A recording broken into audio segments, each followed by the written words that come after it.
Hello and welcome to the channel. Hillbilly Military Modeling here, and this is going to be the construction part 1 of our M-18 Hellcat by Academy in 1/35th scale. So let's go ahead and get to it, guys. This kit has a detailed interior, fighting compartment and driver's compartments, and so we're going to start off with these interior parts, step 1. And that'll be the construction of our transmission and steering differential, along with our driver and co-driver seats. Because this kit has these interior parts, we're going to do this construction like aircraft modelers do, with the building up of the cockpit and then the closing of the fuselage. So in this case, we're going to build up the fighting compartment and the driver's compartment, and we'll have to paint all that before we can close up the hull of the vehicle. So here we're doing the steering differential, and we'll sand that seam line down on it and the transmission after it dries. Now there are flash and just little bitty edges that need to be cleaned up, but here, as you can see, top of the steering differential is not flat, so the cover that goes on it doesn't sit well. So we're just going to clean that edge up right there, and once we do that, we can go ahead and glue our steering differential cover on, and also the mount for the transmission. Now the transmission has a center locating pin, but you're going to have to clock it by eye because there is no locator tab. So you got to make sure that that's going to be glued up, clocked correctly, so that the transmission or the steering differential doesn't sit in there kind of lopsided. That's what I'm trying to say. I hope I got that across. So next up is these half shafts that goes from our steering differential to our final drives. So we're going to glue those up, and I'm just going to set the floor plate in where the transmission sits, and we're just going to take the transmission with these half shafts and slide them down into the hull, and that way the lower hull is going to hold it into position for us. And we're going to just glue the half shafts to the steering differential, and as you can see here, it's a really tight fit, and we'll have to do something about that later. So here I'm gluing up those shafts, and we're going to let the tension from the lower hull just to hold that in place for us while it dries, because we want to be able to remove all these components on the inside, as I'm doing here. So that'll make it easier for us to paint. So we can paint and do all of our detail work with these components out of the vehicle. So like I said, it's kind of tight, so we're going to relieve on these flanges here a little bit of plastic. We want to be able to get this to go back in relatively easy without it pushing the sides of the lower hull out. We don't want to deform the hull. It would have been nice if it was a better fitting part, but hey, you know, we're modelers, we can fix that. So next up will be the seats, and the seat bottoms and seat backs, and we'll attach that to the driver's compartment deck. As you can see here, I've already done that, but the backs of the seats have these push pin marks which needed to be filled. So I've gone ahead and filled those and sanded those down. Next up is the fighting compartment portion of the lower hull, and so we're going to go ahead and work on that. So here we have some storage boxes. There are 2 of these, and they come in 3 pieces. So we're going to take and glue these up.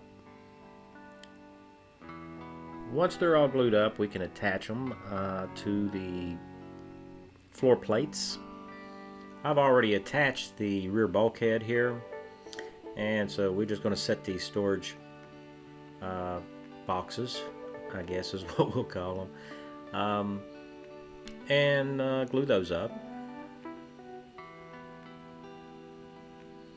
So once we get those in place, the next thing we need to do is look at our air compressor, which is a two-piece part, which is pretty easy. You just glue it together. Now it has some long extension pins on the bottom of it to locate the part onto the floor plate.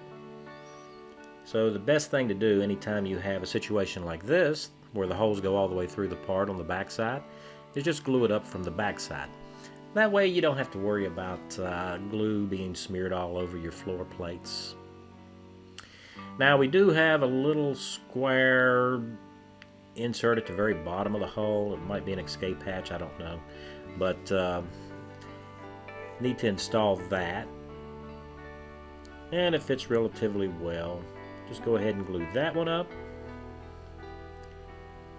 And now we can test fit all of our parts and make sure everything sits exactly the way it needs to. So we start off with just setting the driver's floor section in, the transmission assembly in, and then the fighting compartment floor plate section in with the rear bulkhead. And if we need to make any adjustments, now would be the time to do it before we start painting it. So we managed that. That looks pretty good. So on to the next step. So I've decided, since we've had these fit issues, we need to go ahead and install this the rear of the hull, the rear plate there. First thing we're going to do is go ahead and glue this tab on that locates and holds the top portion of the hull in place. So we're going to put that on first. And now right here on the corners on the back of the lower hull, I had to bevel that with a sanding stick just to get the rear plate here to fit.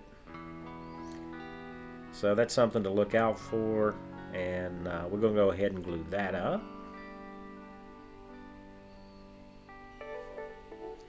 So we do have some ejector pin marks on our fighting compartment deck here that really need to be filled. I should have filled them earlier, but so we're gonna do it now. And what I'm using is the Tamiya general purpose modeling putty, just the white stuff, and I think it's a solvent based putty, which means it's going to dry fairly quick, and then we'll be able to trim it down and sand it off flush. So on to the next step. We're going to work on our running gear and our road wheel arms. Boy, that was easy for me to say. So first up will be our final drives and our idler brackets. We'll glue those up.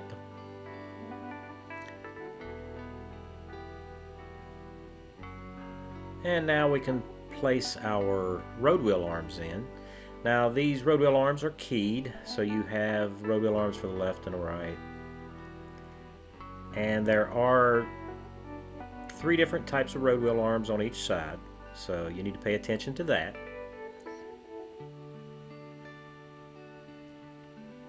And the reason for that is because there are dampener attachment points on some of them. So I'm checking to make sure that these are nice and straight, and they appear to be in pretty good shape. So after we've made sure that they are aligned correctly, we'll go ahead and glue them up. And right here I'm attaching the links for our dampeners. So the type of shocks that this vehicle has are fluid dampeners that have an arm and a link that attaches it to the road wheel arms, and that's why we have different types of road wheel arms here, because they have different attachment points. So you want to make sure that you don't mix those up and get them in the wrong place. So next we have our support rollers, and it's a pretty simple little affair here where we attach the just slide the inner support roller down onto the shaft and just put a little glue on that. And once that is done, we can go ahead and sand these off with our sanding stick as a set. Now we're ready for our road wheels and idler and drive sprocket. So the road wheels are very simple. They do have polycaps, and we just place the polycap in, put the other half on, and we'll just run us a little bead of Tamiya extra thin around the seam, and that's one set done. Now once we've done all of our road wheels, we can go ahead and sand these down as pairs.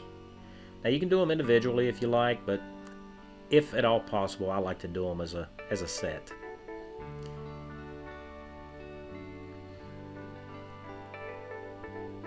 So next up, this is our idler. It has a polycap as well, and then it is keyed, so we need to make sure that the key engages, and we'll just glue that up. Now the outer wheel section is a two-piece wheel, and it is keyed so that you can line up the slots that are in it. So you need to make sure that you get that lined up, and then you can go ahead and glue that outer rim to it. And we have our drive sprockets. You get the right piece here. There we go. And also a polycap. It too is keyed.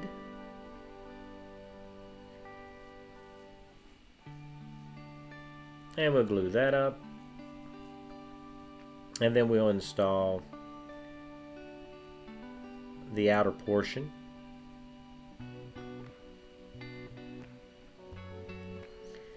And we'll glue that up too. So the reason why they designed it this way is because it does have those, I guess it's dirt and mud clearing holes in it. It's just easier for them to mold it this way.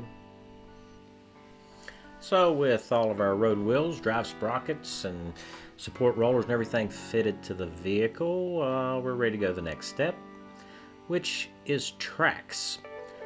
So the kit is provided with two types of tracks. We have the rubber band style, which we're going to try first. Now I did make myself up a little jig here to help with these rubber band style tracks. These are the ones with the little bitty pins that have to go through the small holes, and we're going to heat these up, or rather melt them over with like a hot nail. Now these are really small, so I'm just using the edge of my track joining tool that I made here. Once you get this track pins melted over, just touch them with your finger. They won't be hot. They'll just be slightly melted. It won't stick to your finger and it won't burn you. Yeah, just by touching it with your finger though, it kind of rolls it over into like a little rivet. And now we can try these tracks and see how they're going to look on the vehicle. Once I get this lined up,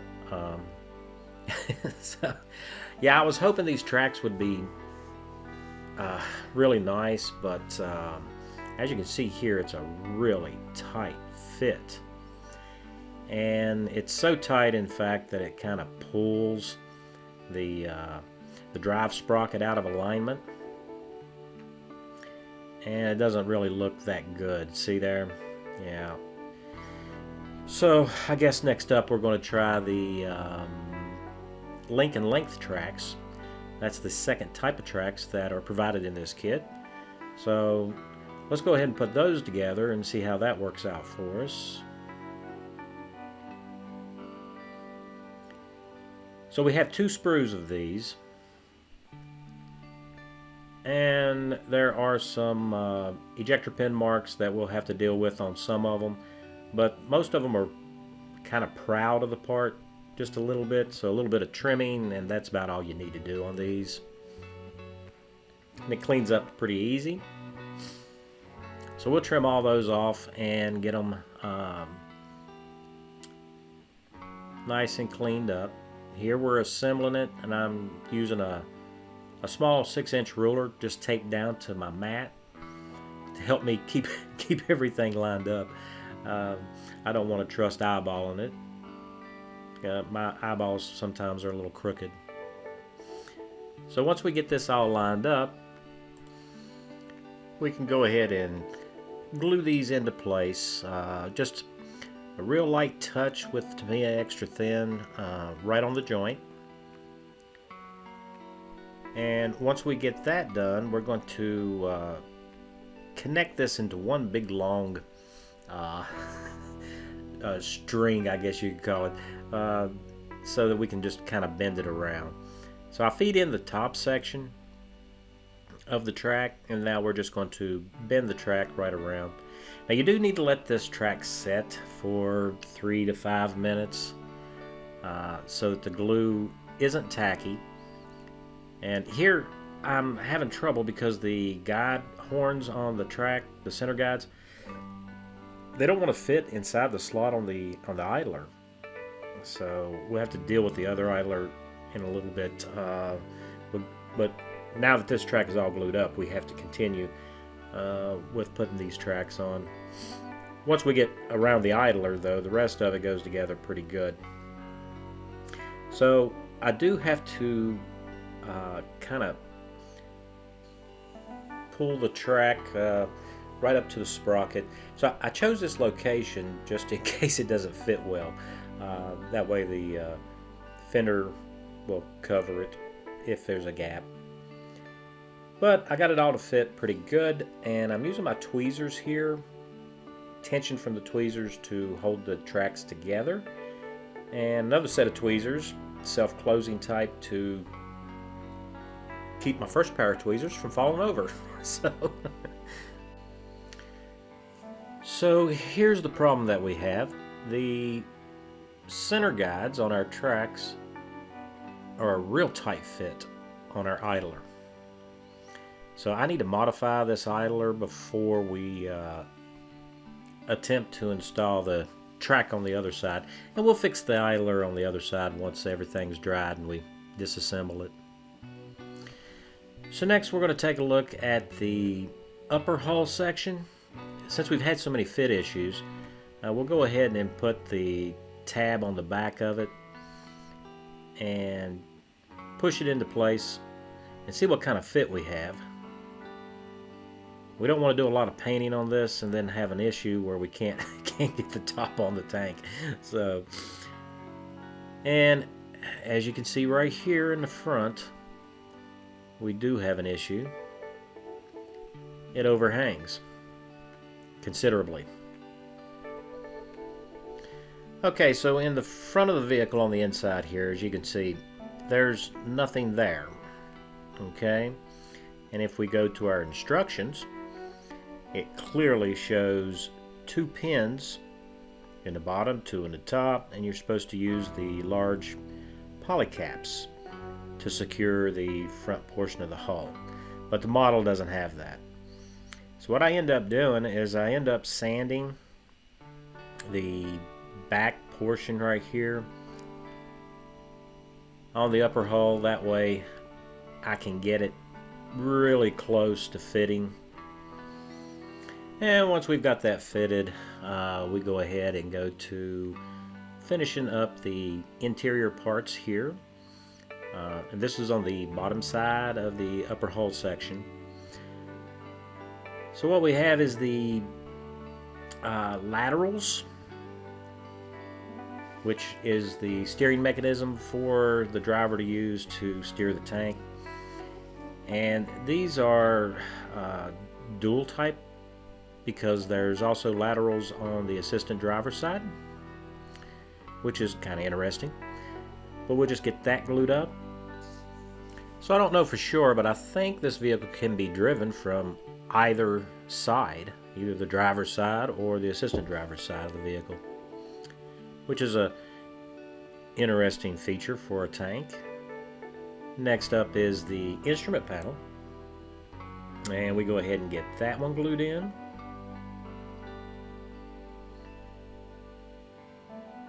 And next we have, I don't know if this is a first aid kit or a binocular box, or it looks a little bit too big for a binocular box, but some sort of a box. And we'll glue that one on. So there, where the upper hull was attached to the sprues, there are some spots where I do sand, and then I use a little bit of Mr. Surfacer 500, and I buff that out. And that'll do it for part 1 of construction. So next video is part 2. We will paint up the interior and install that, and then close the vehicle up and see how far we get. So you're not going to want to miss that. It looks like it's going to be quite entertaining. So I'd like to thank all of my subscribers. I really appreciate you guys viewing. You're the reason why I keep making these little videos for you. And also, if you're new to the channel and you haven't subscribed, go ahead and subscribe if you like this type of content, and hit that notification bell so that you won't miss my next video. So stay safe, and I will see you in the next video.